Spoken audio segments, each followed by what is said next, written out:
నమస్తే రమగారు. నమస్తే జయ. రమగారు, పూజ గదిలో నీటి పాత్ర ఉంచాలి అని అంటుంటారండి. దీనికి ఏదైనా కారణం ఉందంటారా? పూజ గది ఉన్నవాళ్ళు హ్మ్. ఎంతమందికి ఉంటాయి పూజ గదులు? అవును. కదా, దేవుడికి ఒక గూడు, ఒక గూడో ఒక చెక్క మీద దేవుని పెట్టుకుంటాం. వంటింట్లోనే ఒక గూడు ఒక ర్యాక్లో ఏర్పరచుకోవచ్చు. హాల్లో ఏదో ఒక పక్కన పెట్టుకుంటాం. ఇంట్లో రాగానే ఒక పక్కన పెడతాం.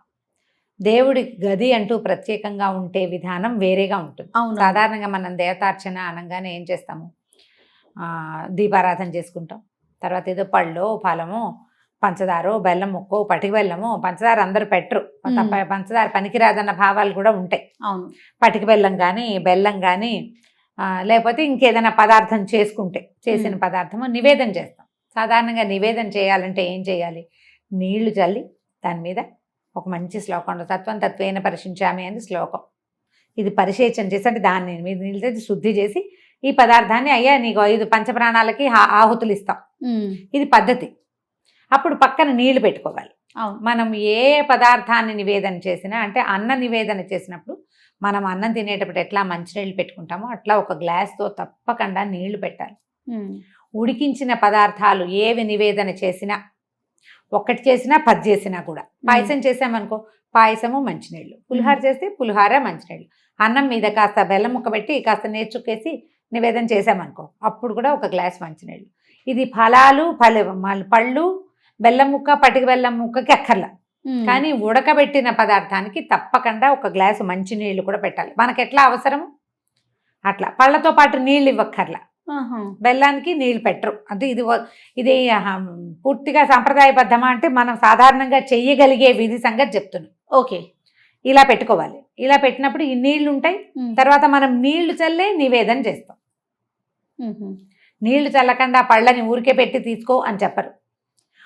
పూజా విధానం అంటే ఒట్టిగా దీపారాధన పెట్టి 2 పళ్ళు పెట్టి దండం పెట్టుకునే వాళ్ళకి కాదు ఇది. ఇట్లా నివేదనగా చేయగలిగే వాళ్ళకి, ఆ రకమైన మంత్రాలు నేర్చుకునే వాళ్ళకి పుస్తకాల్లో ఉంటాయి. అవి చదువుకుని నివేదన చేయాలంటే, మనం సత్యనారాయణ వ్రతం చేసినప్పుడు బ్రాహ్మణ ఆయన వచ్చినప్పుడు చెప్తాడు కదా, అవును, నీళ్ళు చల్లి చెబుచ్చండి, చేయి చూపించండి, ఇలా చెప్పండి. మనకు మంత్రం చెప్పకపోయినా ఆయన మంత్రం చెప్తాడు, మనతో క్రియ చేయిస్తాడు. అవును కదా, అది అలవాటు చేసుకుంటే ఇలా చేసినప్పుడు మనం నీళ్లు పట్టుకెళ్తాం కదా నివేదన చేయటానికి, నీళ్ళుగా ఆ నీటిని అక్కడే ఉంచవచ్చు. నీళ్లు జీవనాధారం. నీరు ఎక్కడుంటే అక్కడ జీవం ఉంటుంది. నీరు లేని చోట జీవం ఉండదు కదా. ఆ నీటికి ఆధారభూతమైన వాడు నారాయణుడు, విష్ణుమూర్తి. ఎక్కడ నీరుంటుందో అక్కడ విష్ణువు యొక్క ఇది ఉంటుంది. ఆయన అక్కడ ఉన్నట్టే, జీవం ఉన్నట్టు. మన కథ నడుస్తుంది కదా. నీరు లేకపోతే ఏముంది? పక్షులు కూడా నీటి కోసం వలసపోతాయి వెతుక్కుంటూ, జంతువులు నీటి కోసం వెతుకుతాయి. మనము నీరే కదా మన జీవనాధారం.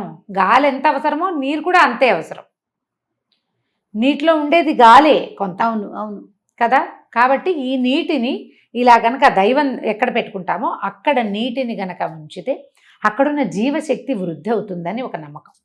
ఓకే, మనం ఈ పట్టుకెళ్ళిన నీళ్ళు అక్కడే ఉంచేస్తాం. రేపొద్దున మళ్ళీ ఆ నీళ్ళు తీసేసి ఫ్రెష్ నీళ్ళు పెట్టుకుంటాం. నివేదన చేసేసాక పళ్ళు తెచ్చేసుకుంటాం, కానీ నీళ్లు తీసుకురాము. నీరు అక్కడే ఉంటుంది. మనం నీళ్ళు చల్లడానికి పట్టుకెళ్ళామా?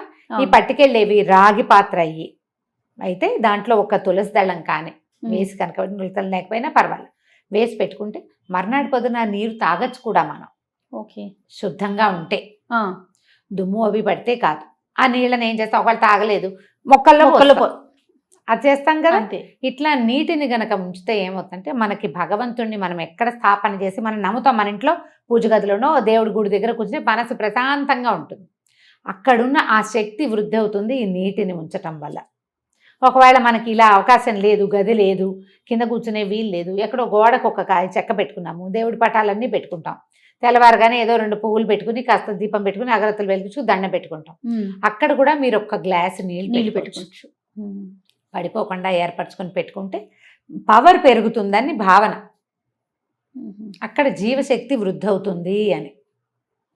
అవకాశం ఉంటే పెట్టుకోండి, అవకాశం లేకపోతే మనస్ఫూర్తిగా ఒక నమస్కారం చేయండి. ఇందుకు పెడతారు అని చెప్తున్నాం, కానీ పెట్టి తీరవలసిందేనని మాత్రం లేదు. ఓకే, పెట్టాల్సిందే అని కాదు. పెట్టుకుంటే మంచిది, మీకు కుదిరితే పెట్టుకోవచ్చు. మీ ఇంట్లో అలవాటు కూడా ఉంటే. లేనిపోని అలవాట్లు చాదస్తాలకి దిగద్దు, కాంప్లికేటెడ్గా చేసుకోకండి లైఫ్ని. అక్కడ అవకాశం లేదు, నీళ్ళు ఏదో పెట్టకపోతే కొంప అయిపోతుంది. మునిగిపోతుంది అలా అనుకోదు. అలాంటి భావాల్లోకి వెళ్ళదు. నేను ఏ పాయింట్ చెప్పినా మిమ్మల్ని చాదస్తాల వైపు, పాత పద్ధతుల వైపు తప్పకుండా అది చేసి తీరాలనే భావాల్లోకి తీసుకెళ్ళటం లేదు. ఆ ప్రయత్నం చెయ్యను నేను. మీకు అవకాశం ఉంటే చేసుకోమంటారు. చేయండి, ఆసక్తి ఉంటే. ఒకవేళ మీరు పెట్టదలుచుకున్నారు, మీకు అవకాశం ఉంది, ఇంట్లో పెద్దవాళ్ళు వద్దన్నారు అనుకోండి, అప్పుడు పెట్టద్దు. మన ఇంట్లో అలవాట్లేదు, ఇప్పుడు నీళ్ళు పెడితే ఏవేవో వస్తాయి, ఏం అవ్వదు, మంచే. కానీ వాళ్ళు వద్దు అంటున్నప్పుడు ఎందుకు? వద్దంటున్నప్పుడు చెయ్యొద్దు. దాని బదులు ఇంకొకటి చేయొచ్చు, చెప్తాను. మన వాకిట్లో కానీ, మేడ మీద కానీ, మన బాల్కనీలో కానీ పక్షులు తిరుగుతూ ఉంటే ఈ ఎండాకాలం రోజు ఒక బౌల్తో నీళ్ళు పెట్టండి. భగవంతుడి దగ్గర పెట్టిన దాంతో సమానం. జీవాలకి మనం నీరిస్తున్నాం, మరి నీరే జీవనాధారం అని చెప్పుకున్నాం కదా. ఆ నీటిని ఇచ్చినందుకు భగవంతుడు మనని కరుణిస్తాడు. ఇది గొప్ప సహాయంగా పరిణమిస్తుంది. ఎలా దేవుడి దగ్గర నీళ్లు పెడితే ఫలితమో, పక్షులకి నీరు పెట్టినా కూడా అంత మంచి ఫలితం కూడా లభిస్తుంది. ఆహారం వేయకపోయినా పర్వాలేదు, అవి పురుగులో ఒడ్లో ఏవో ఒకటి వెతుక్కుని తింటాయి. నీటికి ఆవురావురు మనిపోతూ ఉంటాయి. మనలాగానే అవిను. అవును. వాడు ఎండలేని చోట కొంచెం నీరు పెట్టండి. ఒకవేళ అలా కుదరనప్పుడు ఇలా చేసుకోండి. ఇది మంచిది, మనకు ప్లస్ అవుతుంది, పాజిటివ్ ఎనర్జీ. అది అవకాశాన్ని బట్టి చేయండి. దీన్ని అయితే ఎవరు కాదనేది కాదు కదా. ఎవరు కాదంటారు కదా. అది పెద్దవాళ్ళు కాదంట, మన ఇంట్లో అలవాట్లేదు, మనకి లేదు, లేనిపోని చాదస్తాలకి వెళ్ళొద్దు, అలాంటివి ఏమైనా ప్రశ్నలే ఉండవు. ఉండకుండా ఉంటుంది. ఇది మంచి పద్ధతి.